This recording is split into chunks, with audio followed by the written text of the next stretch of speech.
नमस्कार, आप देख रहे हैं विंध्य भारत और आपके साथ मैं हूं अजिता। यूपीए के शासनकाल में शुरू की गई सेतु समुद्रम परियोजना के तहत जहाजों के लिए रास्ता बनाने के लिए राम सेतु को तोड़ा जाना था। बाद में यह कार्यवाही रुक गई थी। राम सेतु को राष्ट्रीय स्मारक घोषित करने की मांग वाली याचिका काफी समय से लंबित है।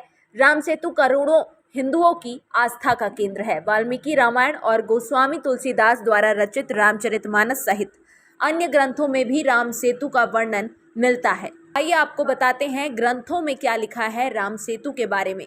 वाल्मीकि रामायण के अनुसार जब राक्षस राज रावण ने श्री राम की पत्नी सीता का हरण कर लंका में कैद कर लिया तो समुद्र पार जाने के लिए श्री राम ने समुद्र देवता से विनती की। कई दिनों तक जब समुद्र देवता प्रकट नहीं हुए तो भगवान श्री राम क्रोधित हुए।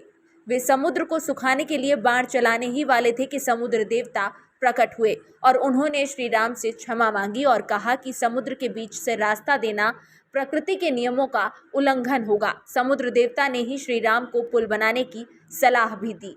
वाल्मीकि रामायण के अनुसार भगवान श्री राम के आदेश पर समुद्र पर पत्थरों से पुल का निर्माण किया गया था। राम सेतु का निर्माण मूल रूप से नल नाम के वानर ने किया था।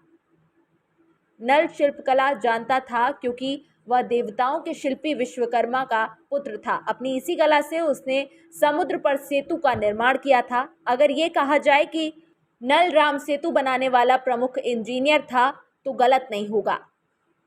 समुद्र पर पुल बनाने में 5 दिन का समय लगा। पहले दिन वानरों ने 14 योजन, दूसरे दिन 20 योजन, तीसरे दिन 21 योजन, चौथे दिन 22 योजन और 5वें दिन 23 योजन पुल बनाया था। इस प्रकार कुल 100 योजन लंबाई का पुल समुद्र पर बनाया गया। यह पुल 10 योजन चौड़ा था। पद्म पुराण के अनुसार लंका विजय के बाद श्री राम ने विभीषण को वहां का राजा बना दिया और स्वयं अयोध्या आ गए। कुछ समय बाद जब श्री राम लंका गए तो विभीषण ने कहा कि सेतु पुल के मार्ग से जब मानव यहाँ आकर मुझे सताएंगे उस स्थिति में मुझे क्या करना चाहिए। विभीषण के ऐसा कहने पर श्री राम ने अपने बाणों से उस सेतु के 2 टुकड़े कर दिए, फिर 3 भाग करके बीच का हिस्सा भी अपने बाणों से तोड़ दिया। इस तरह स्वयं श्री राम ने ही राम सेतु तोड़ा।